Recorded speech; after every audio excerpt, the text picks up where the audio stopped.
Selamat pagi Bapak, Ibu, dan saudara sekalian. Senang sekali dapat berjumpa kembali bersama dengan saudara dalam pembinaan GKY Palembang.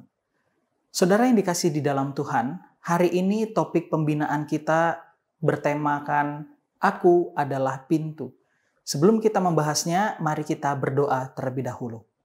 Bapa kami di dalam surga, kami bersyukur hari ini Tuhan berikan kesempatan bagi kami untuk boleh belajar kebenaran firman Tuhan. Dan kami berdoa, biarlah Allah Roh Kudus boleh menguasai hati dan pikiran kami, sehingga kami dapat mengerti setiap kebenaran firman Tuhan yang kami dengarkan dan kami baca bersama. Kami serahkan waktu ke depan ke dalam tangan pimpinan-Mu, demi Yesus Kristus kami berdoa dan bersyukur. Amin. Saudara sekalian, istilah aku adalah pintu adalah istilah ketiga dari 7 kata aku adalah, ego eimi dalam Injil Yohanes. Istilah ego eimi sendiri secara unik hanya ditemukan dalam Injil Yohanes. Istilah ini menunjukkan kemuliaan, keilahian, dan tujuan Kristus selama pelayanannya di dunia. Jemaat yang dikasih dalam Tuhan, jika kita flashback ke bulan Februari, kita sudah mendengar pemaparan dari Muse Edi tentang roti hidup. Kristus adalah roti hidup yang dibutuhkan bagi jiwa yang lapar. Di awal Maret, contoh Johan memaparkan tentang terang dunia. Kristus adalah cahaya yang menerangi gelapnya hati manusia. Hari ini kita akan membahas tentang Yesus adalah pintu. Sebelumnya, saya mengajak saudara untuk membaca beberapa ayat firman yang terdapat di dalam Yohanes 10 ayat yang ke-7 hingga ayat yang ke-10. Maka kata Yesus sekali lagi, "Aku berkata kepadamu, sesungguhnya akulah pintu ke domba-domba itu. Semua orang yang datang sebelum aku adalah pencuri dan perampok, dan domba-domba itu tidak mendengarkan mereka. Akulah pintu. Barang siapa masuk melalui aku, ia akan selamat, dan ia akan masuk dan keluar dan menemukan padang rumput. Pencuri datang hanya untuk mencuri dan membunuh dan membinasakan. Aku datang supaya mereka mempunyai hidup dan mempunyainya dalam segala kelimpahan." Sedemikian jauh pembacaan firman Tuhan bagi setiap kita. Jemaat yang dikasih dalam Tuhan, apa yang Anda pikirkan ketika mendengar kata pintu? Hal pertama yang saudara bayangkan mungkin adalah pintu rumah Anda, bukan? Saya pribadi ketika mendengar kata pintu langsung membayangkan beberapa model pintu. Mulai dari pintu kayu, pintu kaca, atau bahkan model pintu geser, ataupun engsel. Maklum saudara, karena KJ sedang dalam tahap renovasi ruang ibadahnya. Sekarang coba kita kembali kepada teks yang telah kita baca. Yesus mengatakan bahwa ia adalah pintu. Tentu akan sulit bagi kita untuk membayangkan istilah ini, bukan? Apalagi bila kita hendak memahami apa yang sebenarnya Yesus maksudkan. Oleh sebab itu saya mengajak untuk sejenak kita melihat struktur daripada pasal ini. Secara garis besar saudara, pasal ini terbagi ke dalam 2 bagian besar. Yang pertama yakni di pasal 10 ayat 1 hingga 21. Berbicara tentang gembala dan kawanan domba. Bagian pertama ini terbagi ke dalam 3 bagian lagi, yaitu ayat 1 hingga ayat yang ke-6 adalah perumpamaan tentang gembala, kawanan domba, dan juga pencuri. Lalu kemudian di ayat 7 hingga 18 adalah penjelasan tentang perumpamaan gembala.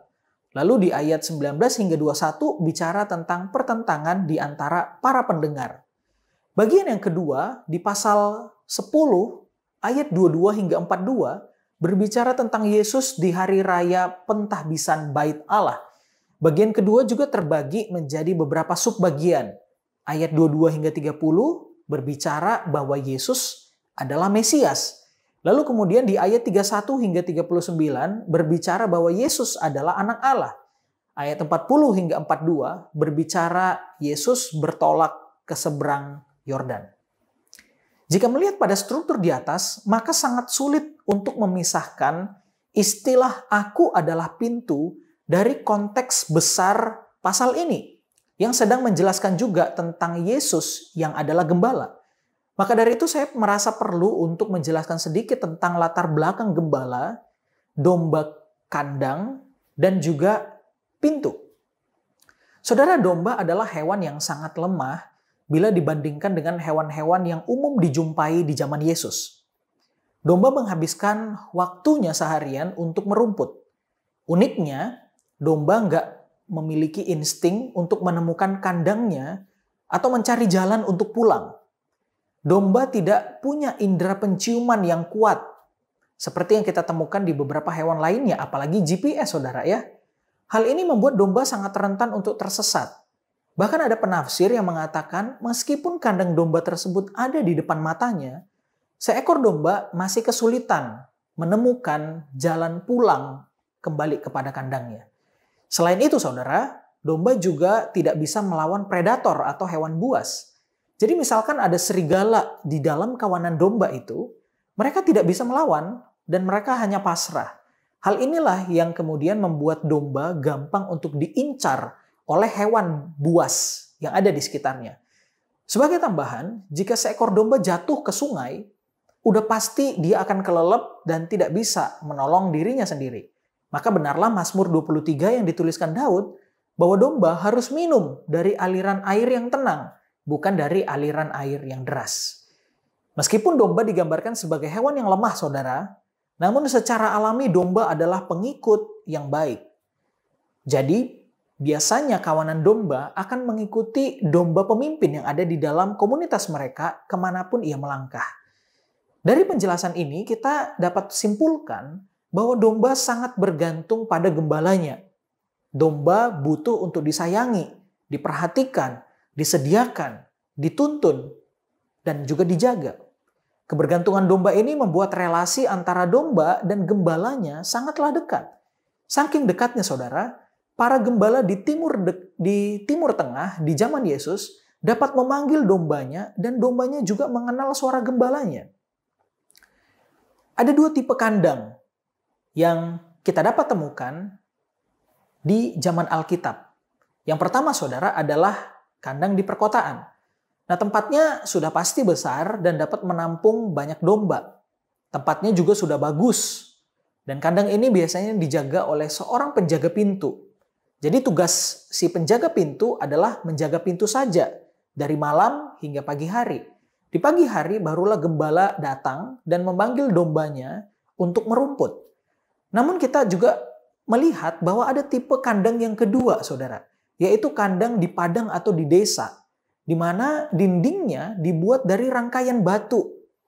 Terdapat sedikit celah untuk akses keluar kawanan domba.